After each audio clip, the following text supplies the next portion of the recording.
Welcome back to this week's edition of Freedom and Prosperity Radio, the weekly radio news magazine that we put together here at the Virginia Institute for Public Policy. And find us on virginiainstitute.org. Our next guest is a nutritionist and senior fellow specializing in consumer policy at the Competitive Enterprise Institute. And, you know, we're told you've got to follow the science. At least one of the presidential candidates keeps telling us how he's going to follow the science, follow the science. Well, apparently the government hasn't been doing that, especially as it comes to alcohol. Here in the Commonwealth of Virginia, the government even sells the alcohol. Michele Minton is on with us. Michele, welcome to the program. How are you doing today?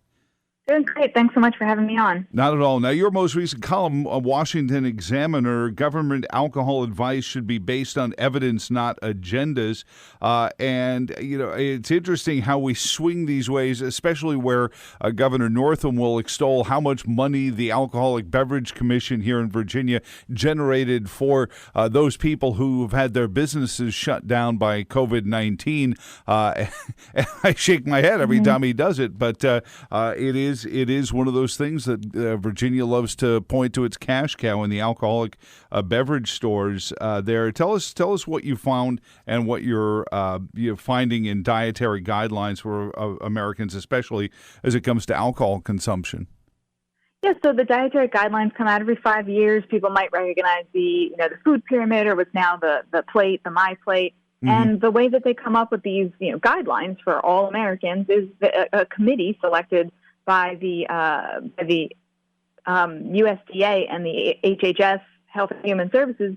The committee gets together, and there's scientists of different expertise, and they review all of the research, and they see, okay, do we need to update the guidelines that we tell people? What is a healthy diet? Mm-hmm. Should we change anything?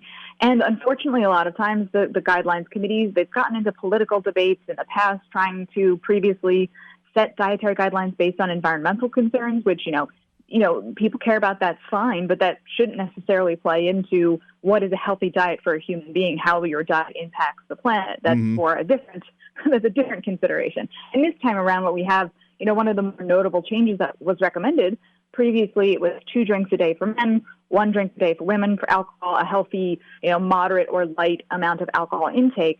And the committee this time around suggested that it be cut for men in half. So 1 drink for men, 1 drink for women. And the problem with this is that there's really no evidence for that change. They looked at 60 studies, all of which came out after 2010, and only one of them actually looked at the difference, the health impacts between 1 drink a day or 2 drinks a day. And that's really inconclusive when you have many, many decades showing people who are abstinent generally have worse health than people who are light to moderate drinkers, especially if you're talking about cardiovascular health. We don't know exactly why, but it seems that light and moderate drinkers have better cardiovascular health. They're less likely to have strokes and heart attacks. But there's this contingent of researchers out there and academics, activists, who want to dispel the idea that any amount of alcohol is healthy, and they're doing it this time around. They're trying to do it through the dietary guidelines, which is unfortunate because, 5 years from now, another committee might sit down and look at the same evidence, because the evidence doesn't shift that massively in 5 years.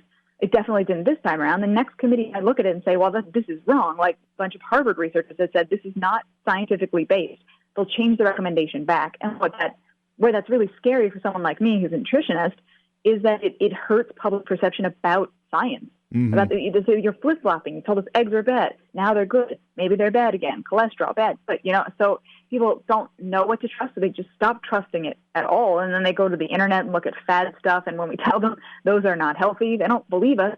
And honestly, with good reason at this point, because a lot of the government dietary guidelines have been based functionally on fads and political agendas. Michele, I hate to sound like the guy with the hammer finding everything as a nail, but in this case, yet again, I'm struck by the idea that here is the government, perhaps under its best intentions banner, making things worse by creating a bureaucracy to oversee something that, quite honestly, nutritionists have studied for years to come up with good ways to have healthy diets. And did we really need a government agency to tell us to eat, 5 slices of bread a day because we grow a lot of wheat in the country? Yeah, that's a big issue. With the original dietary guidelines, when the government first started looking into this, it was about hunger, starvation, and malnutrition. And starting in the 70s, there was, no, the big problem is overnutrition. And it is true, diet is very important, but, we call this the dietary guidelines for all Americans. I call it the dietary guidelines for no Americans.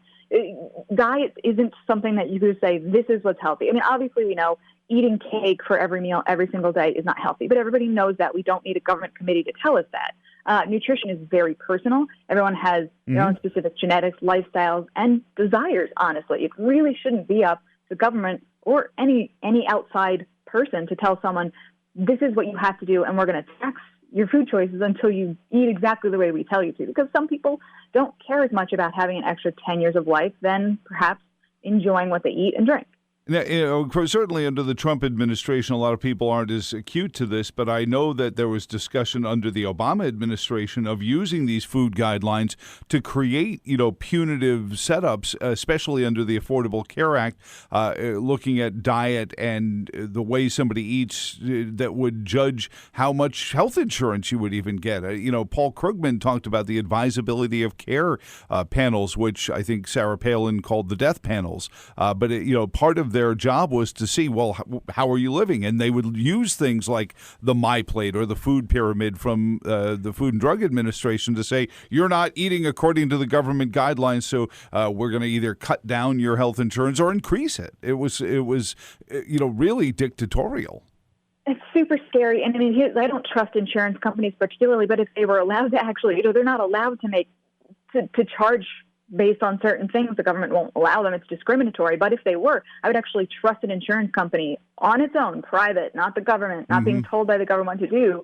Their underwriters saying, well, we have done the analysis, and if a person has these particular metrics or they eat this way, we're going to charge you more. I mean, that's fine. And then you can choose which insurance company you want to go to. If you're talking about the government where everyone's forced in, and you don't really have a choice anymore, that's extremely scary. And it reflects this idea that we are taking everybody's personal choices, every small personal choice. We used to say, you want to eat, you want to smoke, you want to drink, that's on you. And now we're saying, no, your choices impact society, and we're going to do studies to show exactly how there's secondhand drinking. And it's ridiculous, and all of it is meant to convince the rest of society that your choices are not just your own, so that we now have a right to tell other people how to live their lives. And yes, you could say, as a nutritionist, I'm going to say, that's not a great choice. The food choices you're making are not great, but it's still your choice. I can't force anybody to eat what in a way that I feel is healthier or better for them. That's up to them. You can never force someone. All they're really going to do, honestly, is they're going to do something worse in a different way. You're just going to push them into other behaviors that aren't necessarily better for them. Well, in a world where you have single payer or, government option health insurance, which, even still under this administration gets bandied about, it does become my say, because it's my tax dollars that are going to go pay for your medical treatment. And not that I want that, but it sort of engenders the idea of 300 million little brothers, calling around saying, I saw my neighbor eating a steak today and I'm not paying for that, or calling the food police to say that I saw them eating pizza on a Friday night and that's not healthy. Yeah, I mean, it's absolute utter hubris. And I mean, I see it all the time from scientists. So nutrition science, a lot of people just don't understand how new it is and how little we actually know. We know a lot, but there's a lot more we need to know. And this idea that scientists and researchers have to come out and say, well, this is what the research says. But we know any researcher who is intellectually honest will tell you that what we know is actually not all that sound. And we know that it will probably change a little bit for specific people, for specific patterns. So the hubris of individuals saying, well, this is what science says, and I'm going to tell, and you're hurting me with your food choices is utterly ridiculous. But we keep doing it because, human beings are problem solvers. We want our world to be better. And I do think most of the time the intentions are quite good, but they have very perverse effects. And freedom, if you're talking about something like the government healthcare, what that really is it's a freedom tax in a weird way, that only people who can afford private insurance, the better, higher quality insurance, will be able to escape this dictatorial, control over people's lives. But freedom should be something, no matter what your income is, you should have the right to make your own choices about your life. And I'm biased, but I think nothing is more important than your health choices. And that comes down to diet as well, that nothing is more there's nothing more fundamental to freedom and liberty and choosing how you live your own life and what you put in your body and how you choose to pursue health.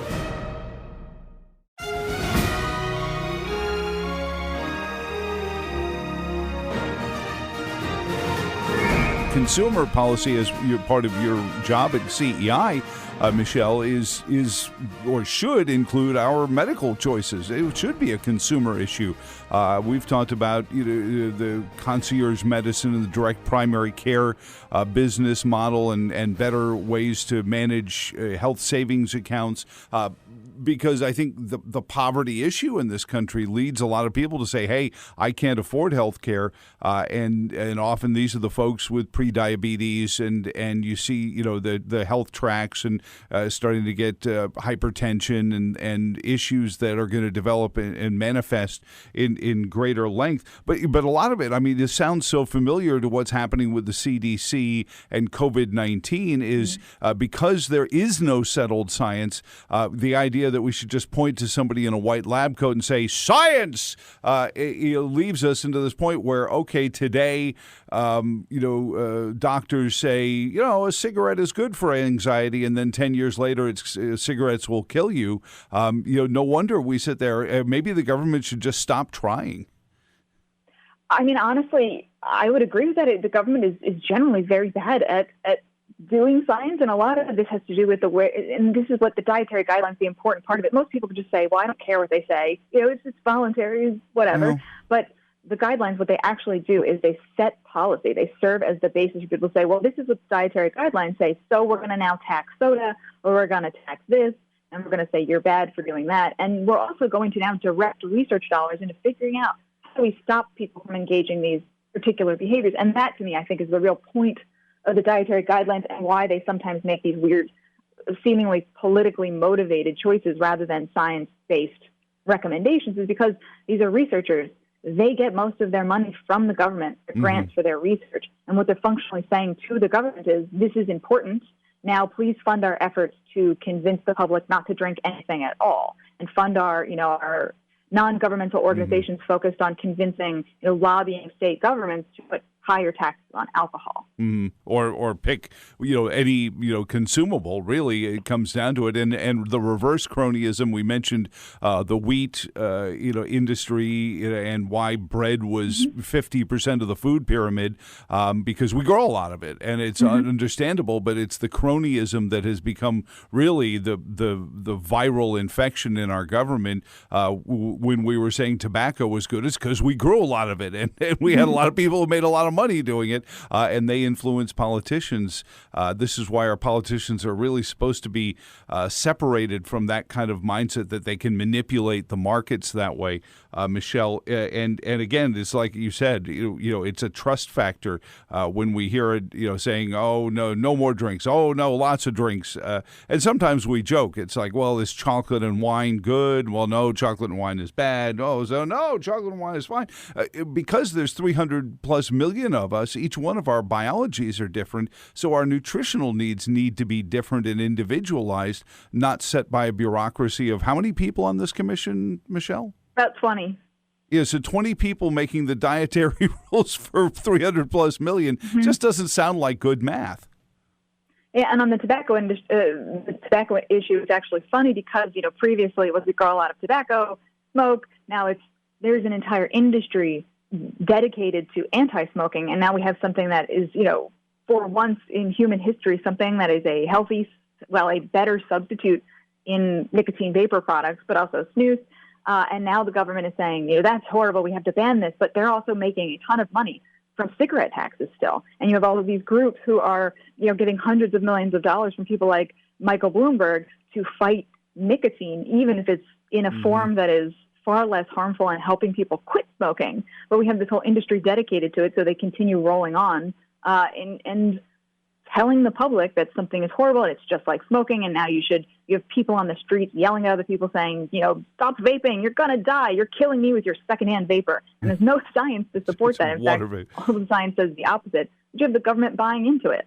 Well, and it comes, back down to, I think, the American people need to be well versed in this. But if the researchers, if the nutritionists who work for hospitals who often are getting federal funding need to say certain things in certain ways, now you're, free of that. You're working for the Competitive Enterprise Institute. But if I go to a hospital, whether it be in Blacksburg at Carilion or UVA or Centara, they're going to get federal grant money, so they're going to be told you have to use these talking points.